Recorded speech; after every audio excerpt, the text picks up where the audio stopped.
After studying this module, you would know about the origins of the World Bank. You would know about its objectives, understand its functioning, understand the structure, evaluate its policies, and critically analyze its role.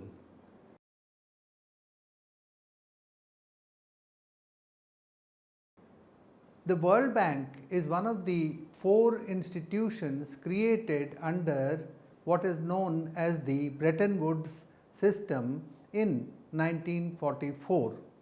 It is an international financial institution which acts as a vital source of finance and technical assistance mainly to developing countries around the world. The other name for World Bank is the International Bank for Reconstruction and Development, that is IBRD. The World Bank's official goal is reduction in poverty.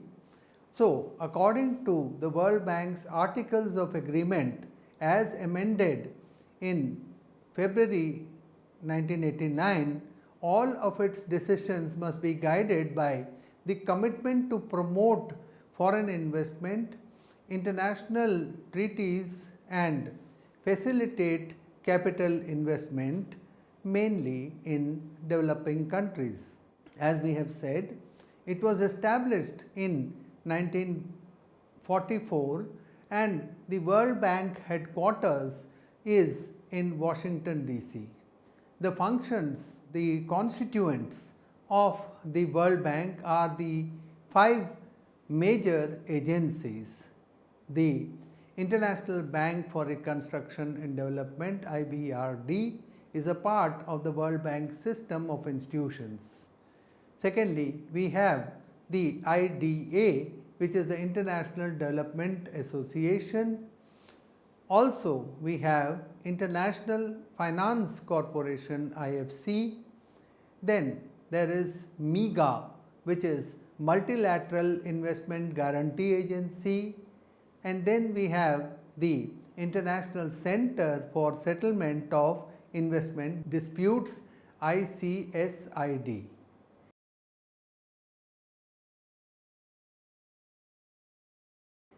Let us now look at the objectives of the World Bank.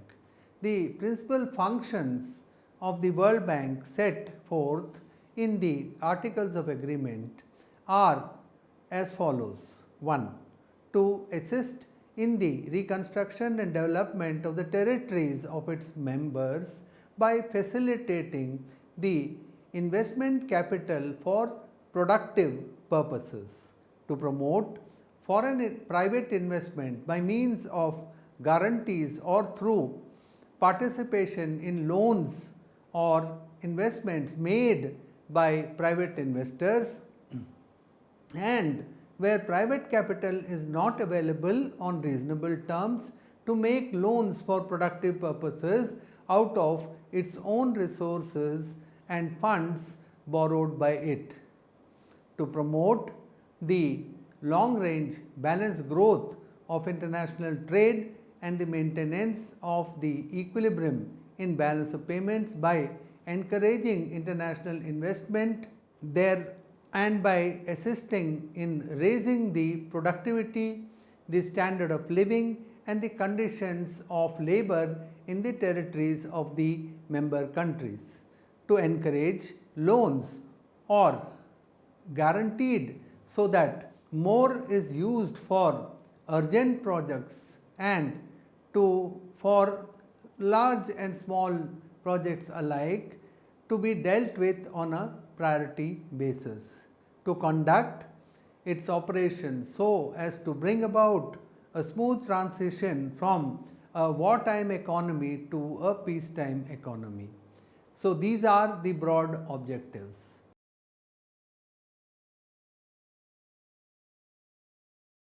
Now, let us look at its functioning. Some of the leading instruments of the World Bank and their respective objectives are discussed below. Specific Investment Loan SIL. This is created out of the productive assets established of the social and economic institutional infrastructure and the primary objectives of the SIL. The Sector Investment and Maintenance Loan SIML.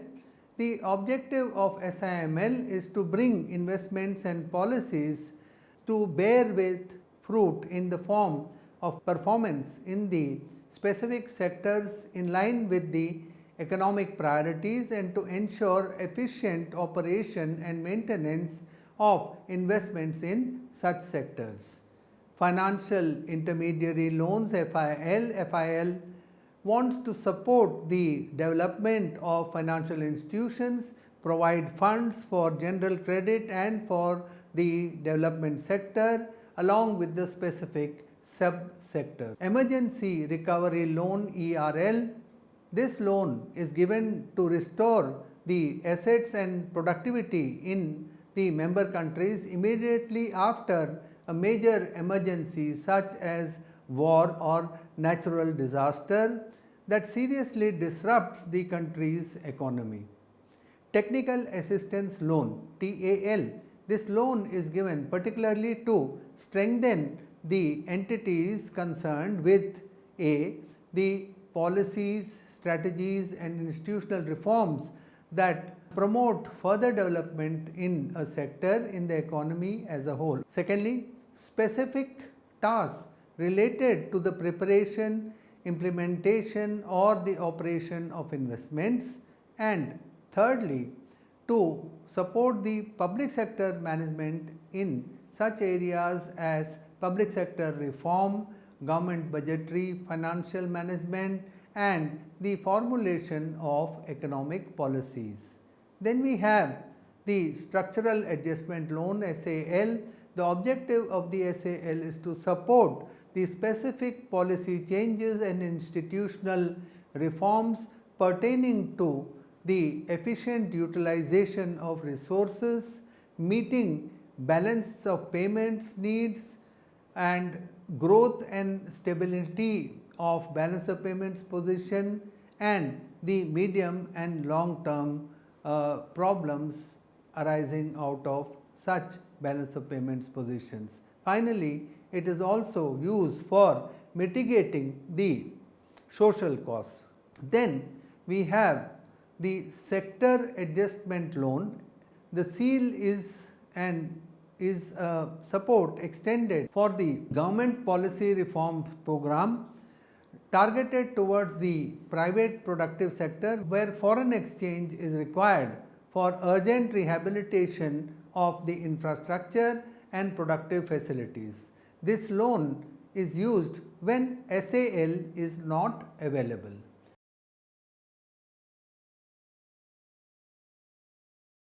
Now let us consider the structure. The structure of the World Bank is as follows. The World Bank has a membership of 185 countries and these countries are all shareholders who are generally represented by the Board of Governors. The governors in the member countries are mainly the finance ministers or development ministers. The Board of Governors in the World Bank Group and the IMF meet once a year.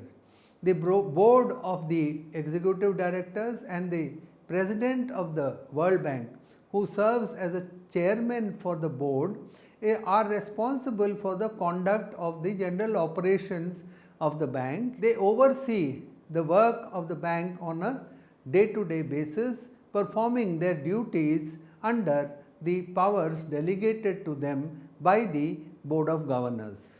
The directors meet twice a week at Washington DC to approve new loans and to review the operations and policies. The governors delegate 24 executive directors with specific duties such as the approval of loans, investments or for other new policies.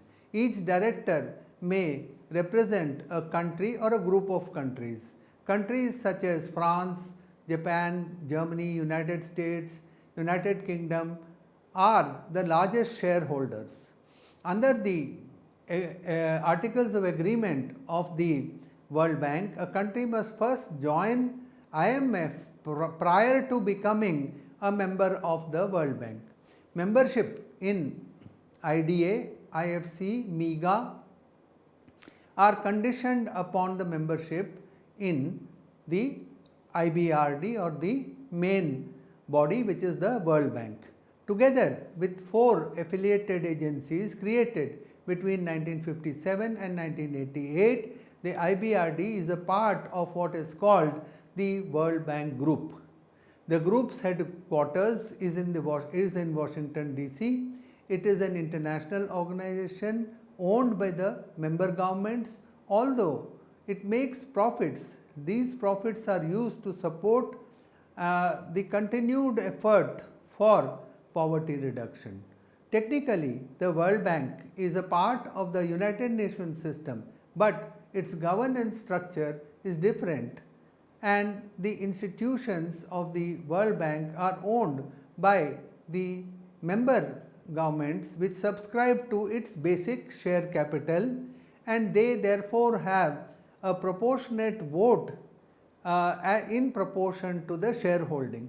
Membership is given, each member country is given a certain voting rights and are the same for all countries, but there are also additional votes which depend upon the financial contribution of that organization. The president of the World Bank and the bank's board of governors, the United States held 16.4 of the total votes, Japan had around 8% of the votes, Germany had around 5%, and United Kingdom had around 4.3%, France also had around 4.3%. So these are all the major voting rights, these countries, these 5 or 6 countries.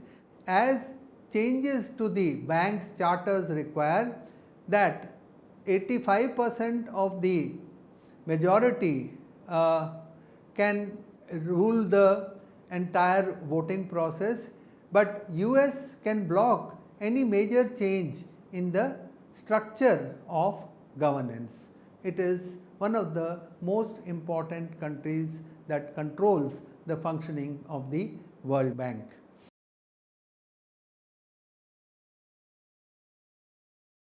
An evaluation of the World Bank.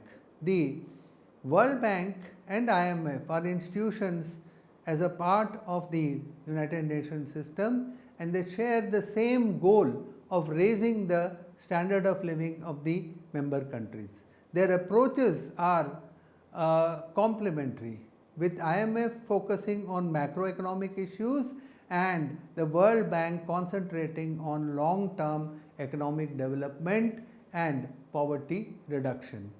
The IMF and the World Bank have certainly played a crucial role their inception in the 40s, but nonetheless the organizations have not been able to deliver as desired to the fullest extent. As a result, many economies, particularly developing economies across the world, have expressed their disappointment on various key issues and activities that these bodies were supposed to perform. The objective of the Bretton Woods Conference was to establish a global monetary system and a financial system which would promote stable exchange rates and lead to growth in world trade, and would also promote an international movement of capital, many in the desired direction. Many scholars observe that there is a need to rethink on the objectives of the Bretton Woods system once again and expedite the various development activities and reform the process to foster growth across the whole globe. Over the past decade, some of the developments which have taken place has resulted in a situation where the influence of the World Bank on the policies of middle income Asian countries and most of the Latin American countries has been somewhat ambiguous. The World Bank has or exercised much of its influence on the conjunction along with the IMF, but the arrangement has also been weakened. So now the Bretton Woods twins have most of their power in the weaker and poorer developing countries. The IMF system has ironically failed as far as the developing countries are concerned. The conditional borrowing rights based on the quota highly discriminate against the developing countries. What is more draconian has been the allocation of the special drawing rights. This was a liquid asset which was created in proportion to the quota of each country held with the IMF, and this entire system of the quotas was questioned by none other than the Joseph Stiglitz. Very categorically, Joseph Stiglitz observes that a half a century after its founding, the Bretton Woods system has failed in its mission, and it has not done what it was supposed to do to provide funds for facing the economic downturn, to enable countries to restore themselves and to reach full employment. Some of these failures of the two major institutions have been discussed, but it is to be understood that the increase in the membership of these institutions clearly is an evidence of their efficacy. Although the communists in the past have described these institutions as organs of capitalism, imperialism, and many socialist countries have still become members of these institutions in spite of this criticism.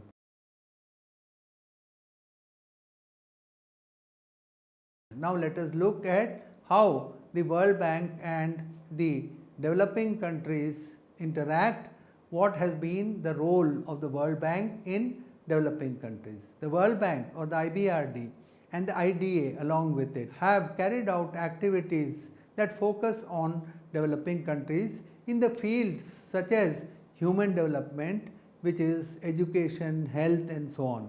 Also, they have concentrated on agriculture and rural development, irrigation and rural services, environmental protection, reduction in pollution, establishing and enforcing agencies and regulatory mechanism, and for the growth of infrastructure in the form of roads, urbanization, urban regeneration, electricity generation, large scale industrial construction projects, and the governance issues such as anti-corruption, legal institutional development and so on.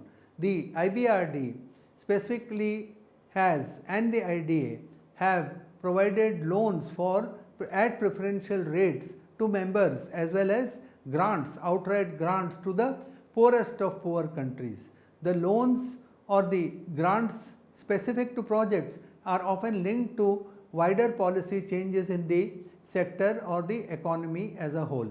For example, the improvement of the coastal economy has been one of the areas in which such loans have been deployed. Then there are certain new environmental institutions at the national and local levels, and they have implemented the new regulatory framework for limiting pollution, and such has been the contribution of World Bank. Apart from this, there have been loans which have been given for purposes such as infrastructure development, the establishment of paper mills in the Uruguay round in 2006. India borrowed from the World Bank soon after it was formed. India signed the charter of the IBRD on 27th of December 1945. This was followed by the first bank mission to India in 1949. The IBRD lends to middle income and credit worthy low income countries. The IDA makes loans to the world's poorest countries on concessional terms, which means sometimes the rate of interest may be zero and the loans could be paid over a period of 35 to 45 years. And India has extensively used the loan facilities. India has dominated the IDA to a great extent. In the first 50 years, from the beginning up to June 2000, the bank extended loans and around 292 loans and credit was given to India. Approximately the amount that was extended to India was around $26 billion.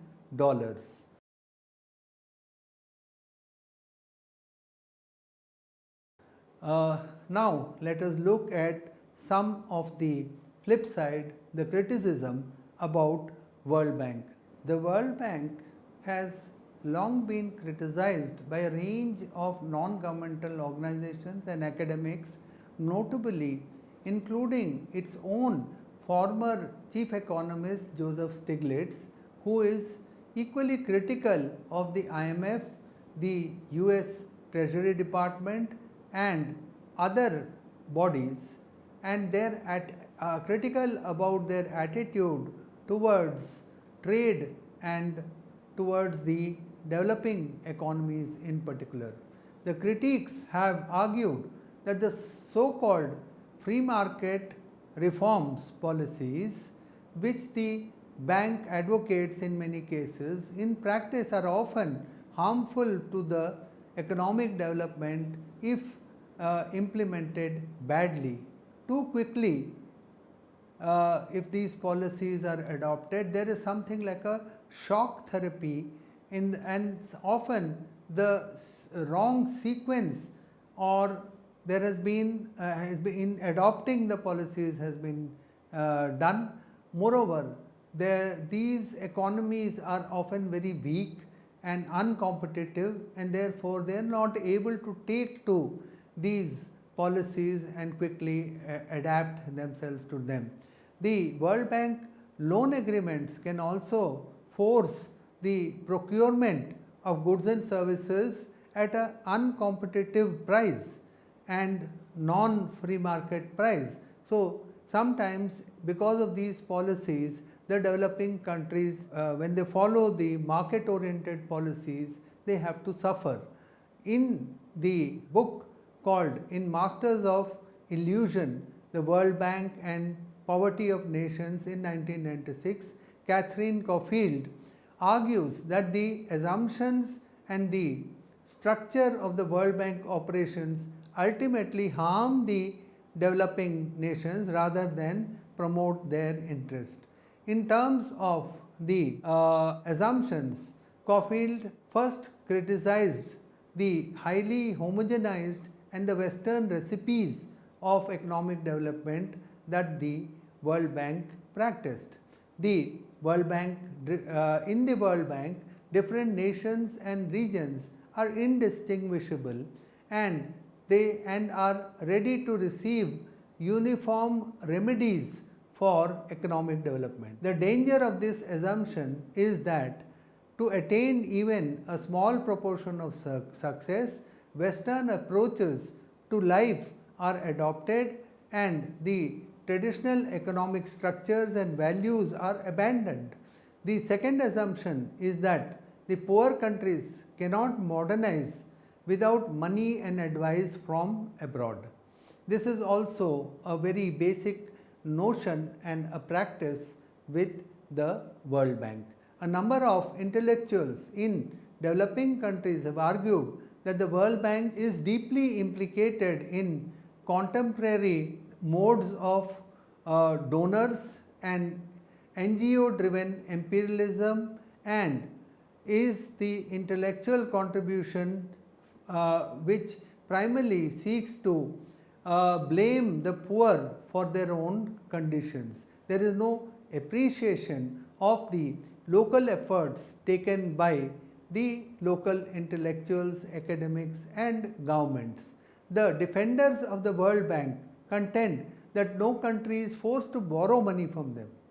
The bank provides both loans and grants.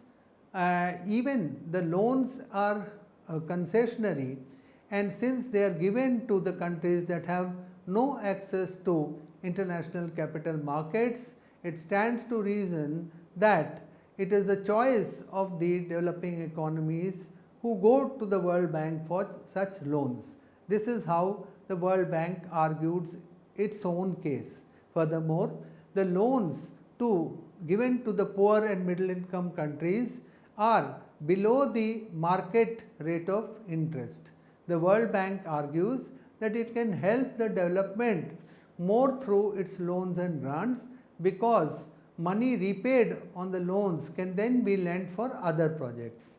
Criticism was also expressed towards IFC and MIGA and their way of evaluating the social and environmental impacts of their projects. Critics state that even though IFC and MIGA have more of these standards than the World Bank, they mostly rely on private sector clients to monitor their implementation and miss an independent monitoring institution in this context. This is why an extensive review of the institution's implementation strategy of the social and environmental standards is demanded by the critics.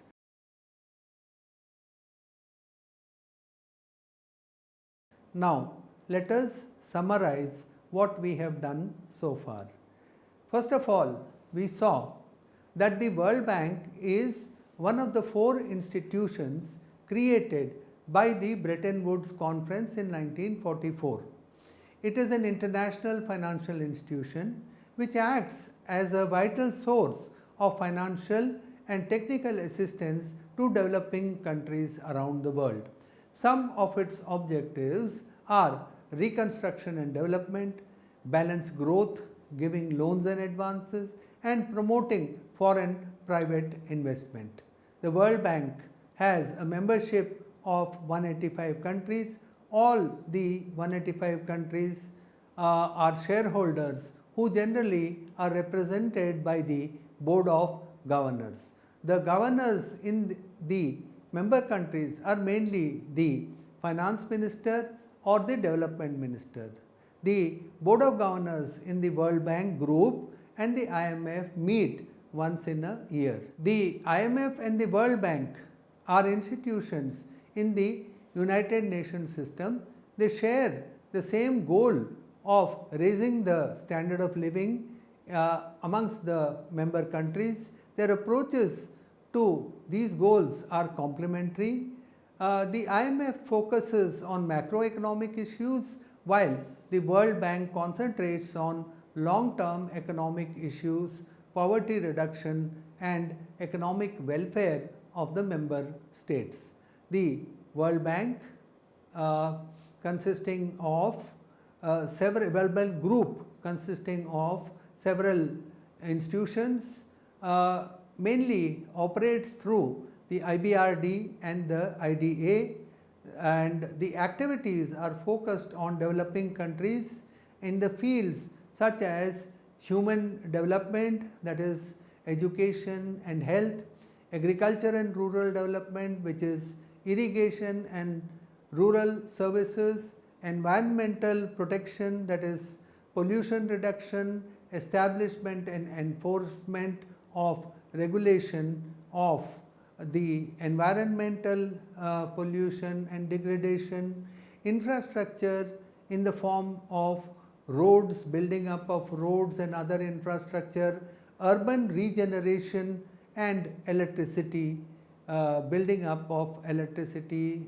production capacities, large industrial construction projects, and finally, it also deals with governance issues such as anti-corruption and the development of appropriate the legal environment, legal institutions and developments. The critics argue that the so-called free market and reform policies which the World Bank advocates in many cases, in practice actually often are harmful to the economic development, particularly of developing economies, and if implemented too quickly would act as shock therapy.